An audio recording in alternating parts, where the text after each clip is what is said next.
안녕하세요. 미영쌤입니다. 자, 오늘은요, 응급 중독에 대해서 할 건데요. 중독이다 하면은, 여러분 다 아시겠지만, 수면제나 아니면은 쥐약이나 농약이나 이런 것들에 대해서 구토를 시켜야 되나, 아니면 구토를 시키지 않아야 하나, 이렇게 이제 구분을 지을 수 있습니다. 그래서 한번 보실게요. 우선 독성 물질은요, 구토 금지예요.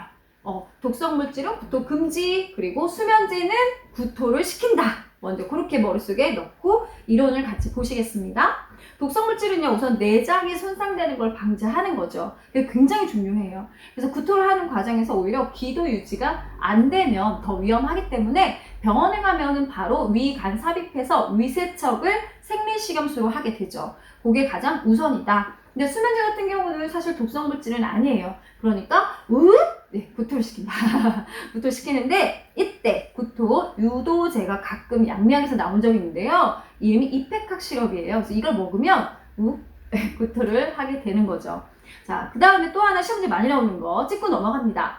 환자가 만약에 삐뽀 농약 먹었어요 하고 왔어. 그러면 제일 먼저 간호조무사가 챙겨야 할 것은 하고 시험지 잘 나옵니다. 뭘까요? 바로 그 농약병입니다. 네, 독약이 들었던 병이에요. 왜 그러냐면 해독제를 찾기 위해서예요. 그래서 원인이 뭔지를 모르면 해독제를 찾기가 어렵잖아요. 그쵸? 그래서 빨리빨리 해독제를 찾기 위해서 원인이 되는 그 농약병이나 독성물질이 들었던 그 용기를 반드시 병원에 가지고 가야 됩니다. 그림 보시면 제가 쥐약이랑 농약을 넣어놨는데요. 쥐약이나 농약은 독성물질이라서 우선 구토를 금지합니다. 구토를 금지하고 병원 가서 위세척을 한다. 그렇게.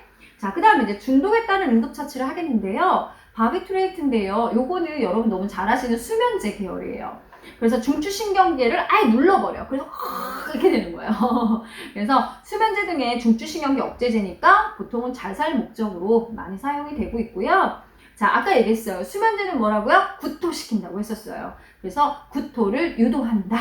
이왕이면 이펙학 시럽을 먹이면 되겠죠? 자, 석유 제품이에요. 석유 제품으로 내가 중독이 되었어요. 그러면 물로 먼저 희석을 시킵니다. 뭔 말인지 알죠? 자, 석유를 환자가 너무 많이 먹었어요. 그럼 어떻게 하라고? 물을 먼저 먹인다예요. 물을 많이 먹이고요. 활성탄이랑 하즈를 여기서 쭉쭉 내려보냅니다. 쭉쭉. 활성탄은 이제 우리 몸에 있는 숯 같은 거 있어요. 안에는 독성을 같이 가지고 독성을 빼주는 역할을 하는데요. 그 활성탄이나 아니면 하즈를 이용해서 쭉쭉쭉쭉 밑으로 배출시켜버리는 거죠. 그래서 구토는 따로 시키지 않습니다.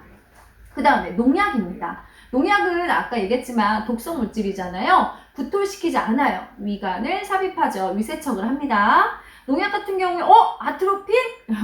아트로핀 어제 들어봤더라 하는데 수술 전 30분 전에 투약해서 분비물을 억제하는 약물이잖아요. 그죠? 근데 아트로핀이 농약의 또 해독제이기도 합니다. 그래서 요런 거 딱 포인트 찍는 거죠. 구토를 시키면 된다? 안 된다? 농약은 독성물질이니까 안 된다야. 위세척을 할 겁니다. 자, 네 번째, 쥐약입니다. 쥐약도요, 독성물질이라서 구토를 시키지 않죠. 그죠? 그래서 얘는 어떻게 해야 돼? 위세척을 해야 되니까 콧줄 당연히 삽입할 거고요. 그 다음에 안으로 밑으로 계속 내려보내야 되니까 활성탄, 그 다음에 하제를 투약을 해요. 근데 쥐약에서 가장 중요한 게 하나 있어요. 쥐약은 출혈로 인해서 사망을 하기 때문에 수혈 준비를 먼저 합니다. 만약에 시험 문제 나오는 게 이러겠죠. 쥐약을 먹은 환자가 왔어. 중독된 환자가 왔을 때 간호조무사가 가장 먼저 확인해야 될 검사는 이렇게 시험 문제 나온다면 뭘 찾아? 수혈을 위한 검사입니다. 혈액형 검사, 그죠? ADO, RH 먼저 확인하고 교차반응 검사. 그래서 콜소 매칭이라고 해가지고요. 우리가 혈액형 다시 한 번 더 확인하는 그런 검사를 해야겠죠. 수혈에 대한 먼저 준비를 합니다. 그러면 우리 지혈을 위해서 비타민 K죠? 아시죠? 그래서 근육주사 IM을 하게 된다. 그러니까 이런 환자들은 쥐약을 중독된 환자 같은 경우는 출혈 증상에 대해서 가장 중요합니다. 요거 기억을 하셔야 하고요. 그 다음에 식중독. 식중독은요, 상한 음식을 먹었을 때예요. 그쵸? 근데 그 상한 음식도 있지만 또 하나는 비위생적으로 만들었을 때 빨리 상할 수 있고, 그리고 또 비위생적인 사람이 계속 그 손으로 만든 그 모든 음식 먹었던 사람들은 똑같은 증상을 일으킬 수도 있는 거예요. 그래서 식중독이라는 건 아주 비위생적일 때 가장 많이 발생을 한다예요. 그리고 식중독일 때는 이건 독극물이 아니야. 그러니까 어떻게 해야 돼? 구토시켜야 돼. 이해하셨죠? 독극물 아닌 거는 뭐야? 보토. 독극물은 뭐야? 위세척. 이렇게. 알코올도요. 요거는 그냥 푹 짜면 됩니다. 여러분들 숙취, 머리가 깨질 듯이 아픈 거 빼고는 별거 없어요. 그죠? 물 많이 먹고 네, 푹 주무시면 되는데요. 문제는 뭐냐면 우리 술 먹었을 때 몸이 어때요? 이렇게 되죠? 그건 뭐냐면 중추신경계를 아예 저하시켜버린 거거든요. 근데 만약에 여기다 대고 중추신경 저하제를 더 줬다면 아주 위험할 수 있는 거죠. 왜? 술 자체가 중추신경을 억제하는데 거기에 그걸 더 억제하는 약이 투여하게 되면 안 된다예요. 자, 그 다음에 요거 시험 문제 아주 많이 나와요. 다른 과목에서도 많이 다루잖아요. 일산화탄소입니다.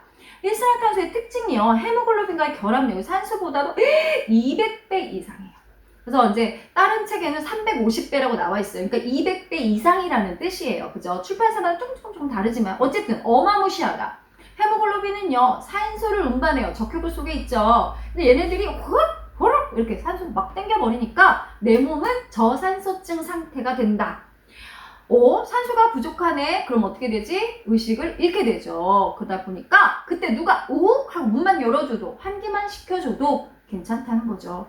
이산화탄소는 언제 가장 많이 생기냐면 석탄 있잖아요. 우리가 그런 거 이제 불 연화라 그래요. 불이 제대로 붙지 않았을 때 나오는 그 가스요. 그래서 연탄가스 마셨을 때가 이산화탄소가 가장 흔한 상황이죠.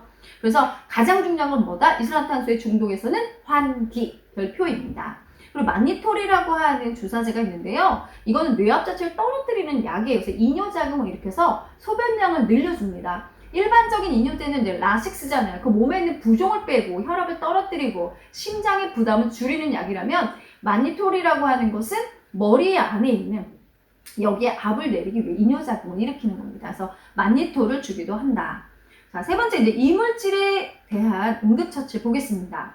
금속물이 귀에 들어갔을 때 굳이 귀에다가 금속물을 집어넣었다고 한다면 기름을 조금 부어서 그쪽 귀를 밑으로 향해서 이렇게 내려오게끔 하죠. 설마 이쪽에 들어가는데 이렇게 하고 있는 거 아니겠죠? 네, 두 번째 이제 곤충이나 살아있는 벌레가 귀에 들어갔을 때가 있어요. 바퀴벌레나 조그만 개미나 이런 것들이 막 안으로 막 들어갈 때가 있잖아요. 그쵸? 그럴 때는 불을 비춰주면 좋아요. 다 끄고 라이트를 확 이쪽에서 비춰주면 빛 따라서 얘네들이 기어 나오는 거예요. 그게 이제 가장 흔하고요. 또 하나는 병원에 가면 뭐 이쪽에 기름을 부어서 죽여서 이렇게 빼낸다라고 되어 있어요. 자, 세 번째 이제 콩이 귀에 들어간 경우 아니면 콩이 뭐 콧구멍에 들어간 경우 이런 경우인데요. 우리 몸속에 이렇게 안쪽으로 보면요. 굉장히 촉촉하죠. 그죠? 저 점막은 촉촉해요. 거기 수분이 있다는 얘기고 콩이 어떻게 돼? 불어요. 그래서 콧구멍 같은 경우에 콩이 하나 잘못 들어가면 혈관을 터뜨려 버리거든요. 그리고 호흡곤란도 일으킬 수 있는 굉장히 위험한 상황이 생깁니다. 자, 그럴 때는요. 불어있는 콩을 어떻게 하겠어? 수분을 빼야겠지. 그래서 100% 정도의 알코올을 쏩니다. 그래서 콩이 살짝 쭈글쭈글쭈글 수축했을 때 그때 머리를 흔들면서 이렇게 해가지고 뽑는다고 되어 있습니다. 자, 혹시라도 여러분들이 이런 일이 생겼다면 이런 응급처치는 집에서 웬만하면 하지 마시고 응급실로 가세요. 아셨죠? 네. 중독은 여기까지 하겠습니다. 아주 짧게 정리해봤습니다. 네, 감사합니다.